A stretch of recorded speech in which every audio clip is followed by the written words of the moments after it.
Good morning, everybody. In a few minutes, we're going to have the new moon in Scorpio.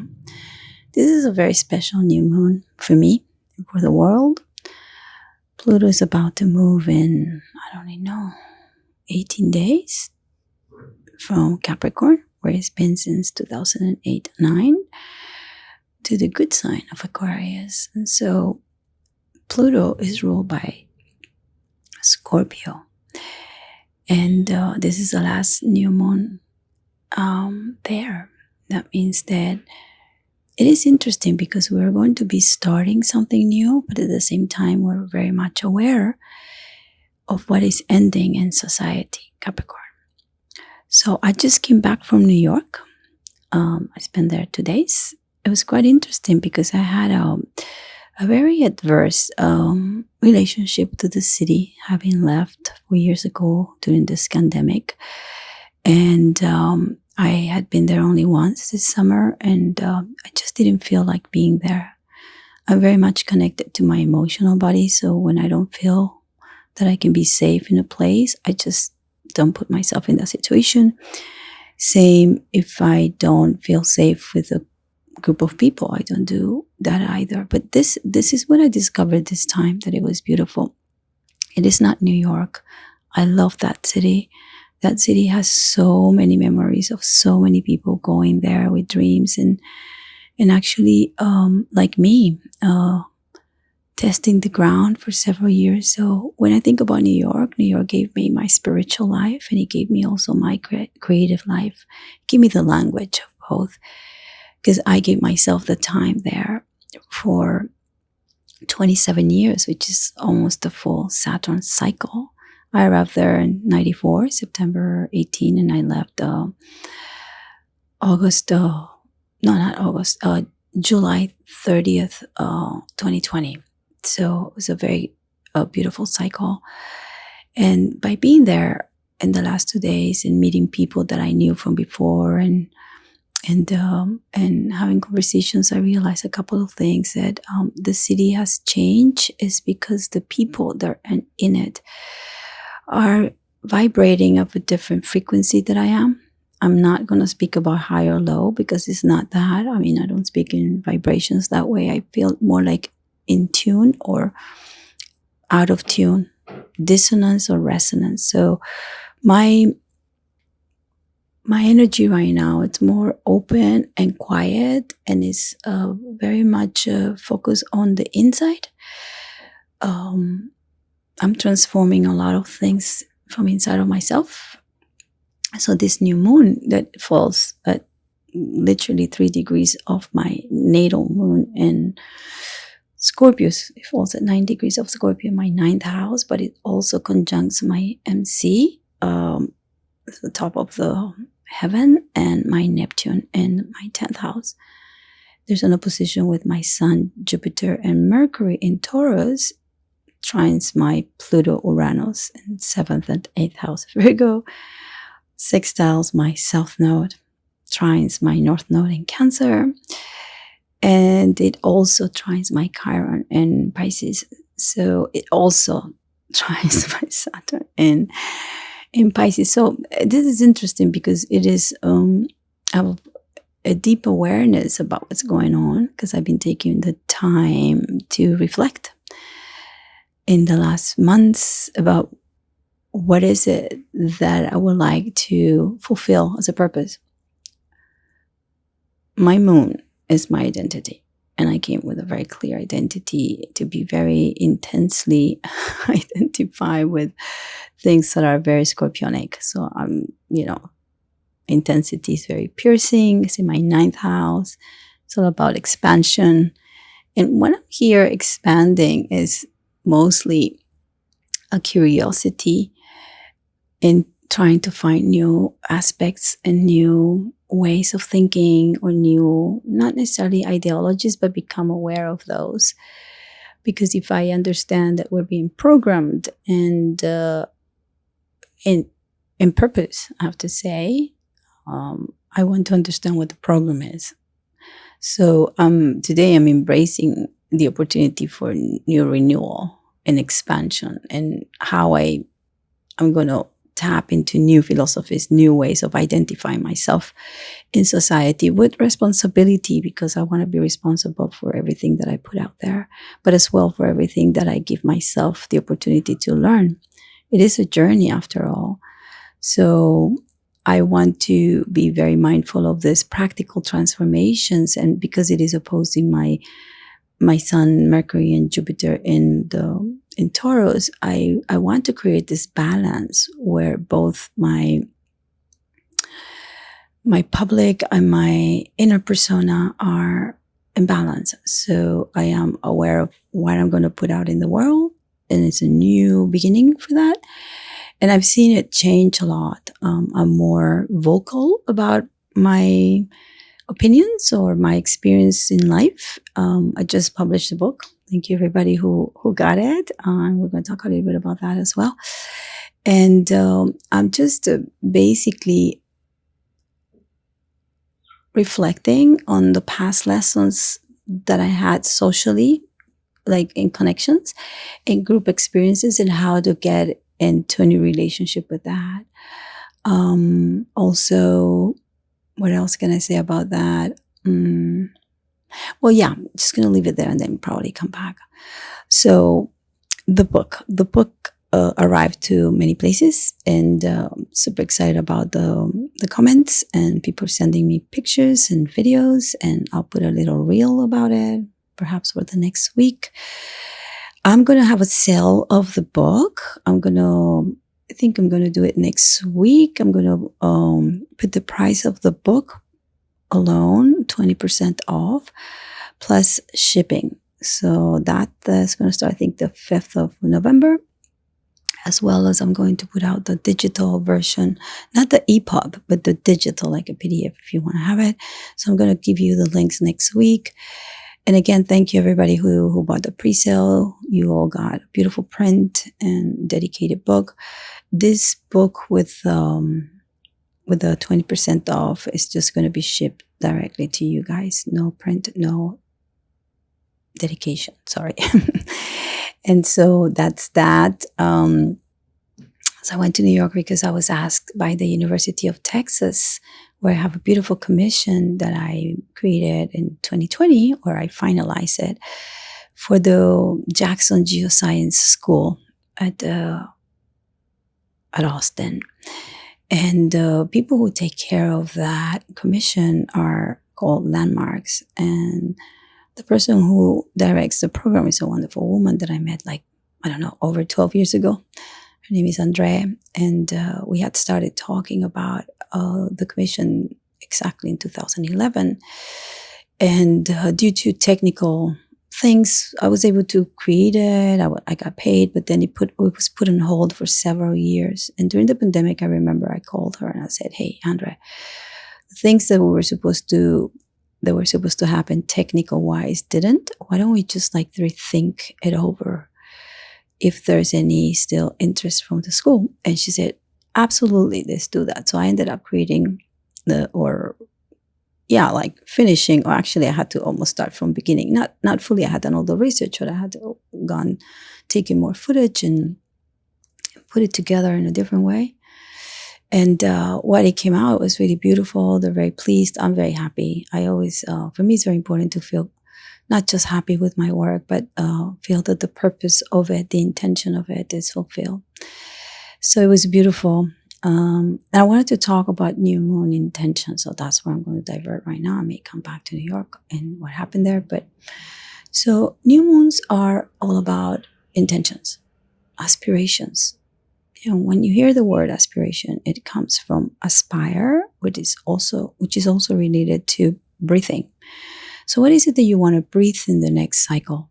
Not only the next 28 days, but also the next, 20 years with Pluto in Aquarius.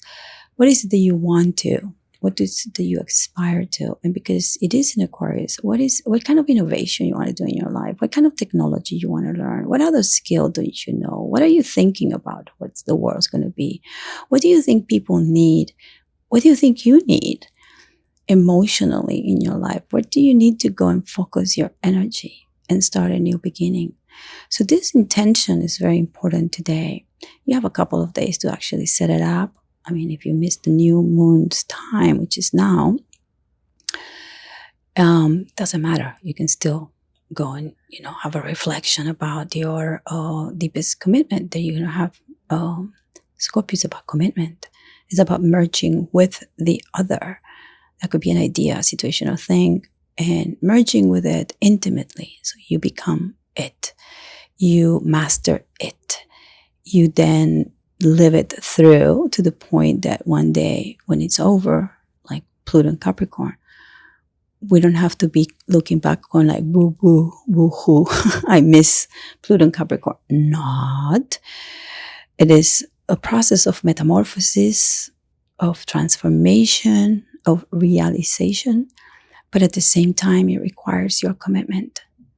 So what is it that you're going to commit to? What kind of life do you want to have? You see the world right now, there's not a lot of stuff happening that makes you feel or make one feel that, oh, yippee, yippee, you are entering a nice space. But I will say the contrary. Your intentions matter so much because we are co-creating this universe. So if it's fear that is impeding you to move forward, that is making you feel that you don't have the strength to go to a new place, well, then confront that fear. Treat the fear like my teacher, Thich Nhat Hanh, taught me to. You invite your fear for tea and you say, hey, little fear, do you want to have a conversation with me and tell me exactly what is it that you're so frightened about?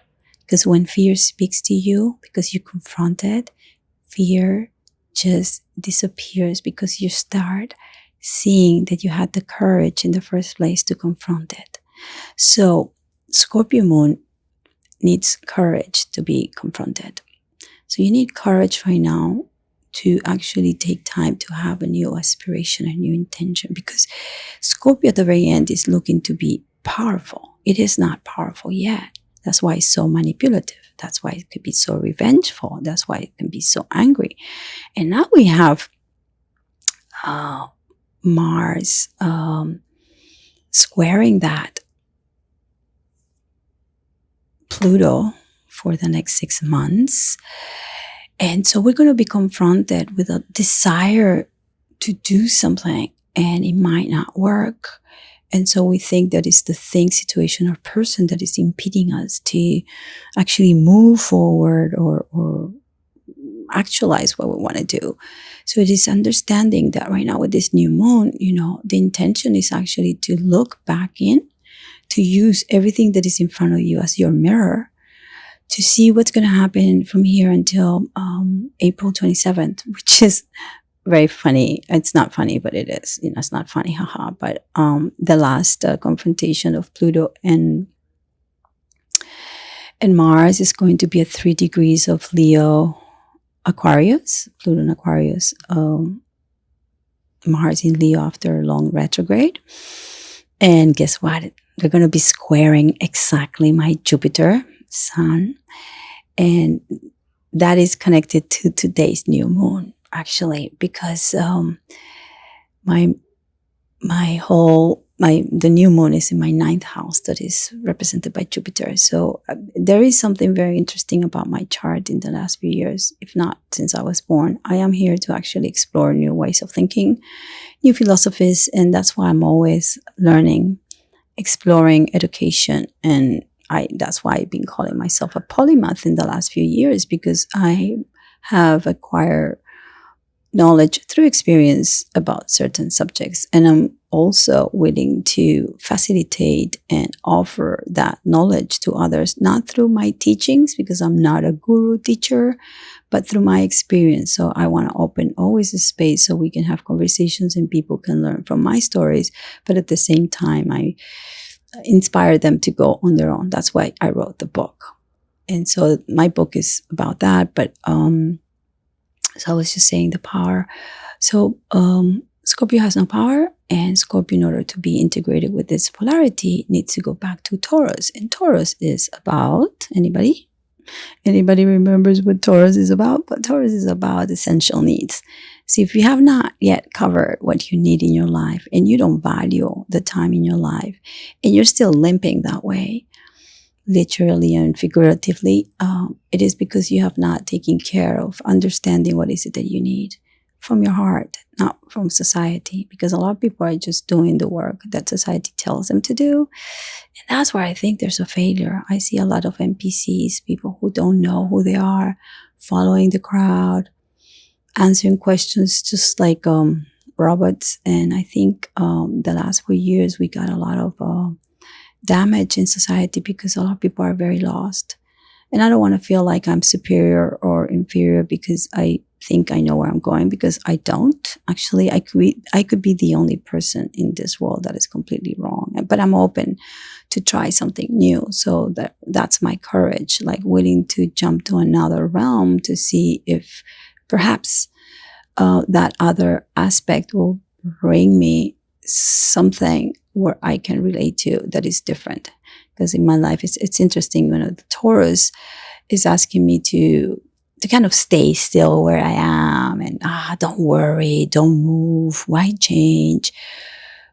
But the Scorpio is like, no, let's mix with the other, let's transform ourselves.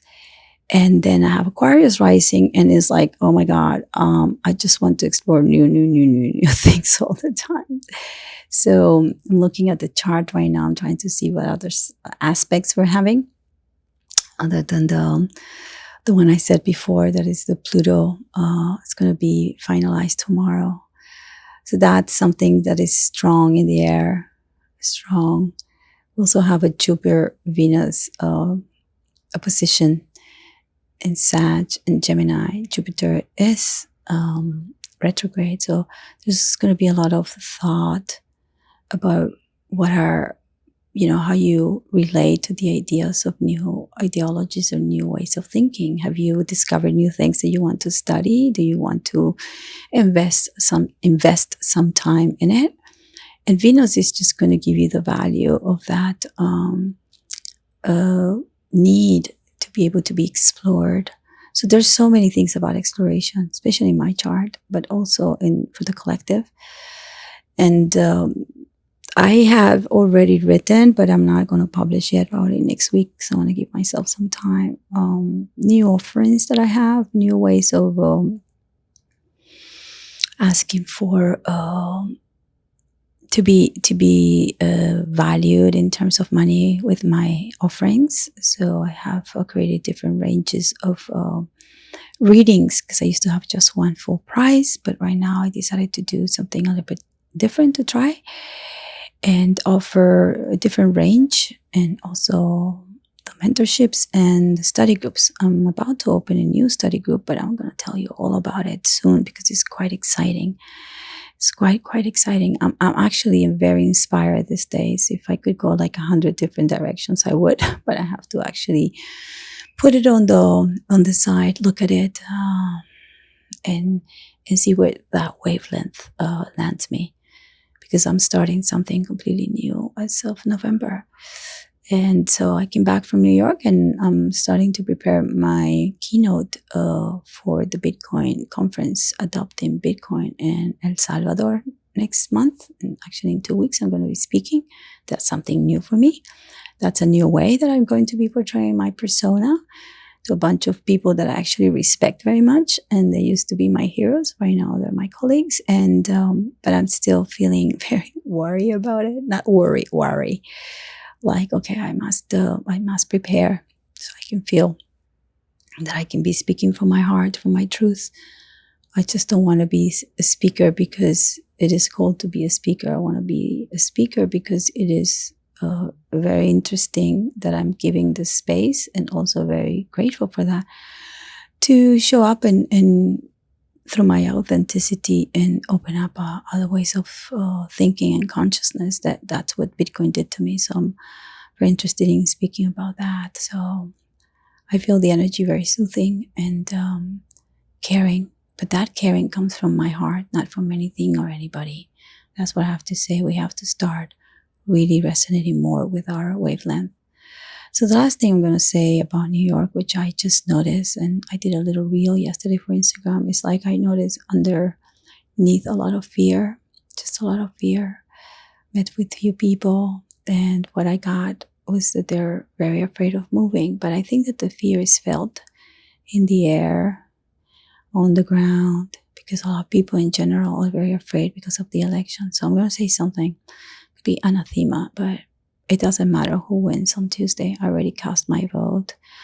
I voted for my property rights. I voted for the rights of my body, which they were infringed and they were violated during this administration. I voted because of it, I was able to educate myself and understand really what is essential in my life. To understand if I want to be free, I have to know what freedom is. So actually, because of it, despite of it, I ended up learning new things, new ways of thinking. But I'm not going to vote for them as well this time because they're, I don't want the destruction of my country. I actually love this place very much. And but it doesn't matter. Next week, it is what it is, and it will be whatever it will be. So I will just do my very best to be myself, to be authentic, to bring inspiration to people, to be kind.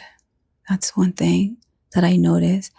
Kindness. I used to practice kindness so much the last years when I was in New York because I was not in a good place, and kindness gave me back. Self-love was beautiful. I talk to everybody in New York, from the cab driver to the person who's cleaning my room in the hotel, or anybody in the subway that I can just cast a smile, or just, people who serve me my coffee or wherever I go. I actually love talking to strangers and just asking them questions and being kind to them, because when I'm kind to them, I'm kind to myself. Kindness is one of the most beautiful virtues. And the way I started practicing kindness was I was smiling when I was by myself, which I am right now. And so when I noticed that, I used to smile and laugh, and not make fun of me, but laugh at the fact that I was just smiling on my own. But that smile was full of love. And that's what I have for all of you. I have a lot of love and courage, my friends. We can do this together and alone, especially alone. And then you'll meet the frequency that you need to vibrate in. And then you can co-create this beautiful universe in the best way if you have already set up an intention about your life. So what is it that you're closing? What is it that you're letting go? Just let it go. And what is it that you're initiating? And that's really powerful. But remember, the other person is not the enemy. You're not your enemy. You can just be kind and you will see what comes out of it. Have a good one. Bye-bye.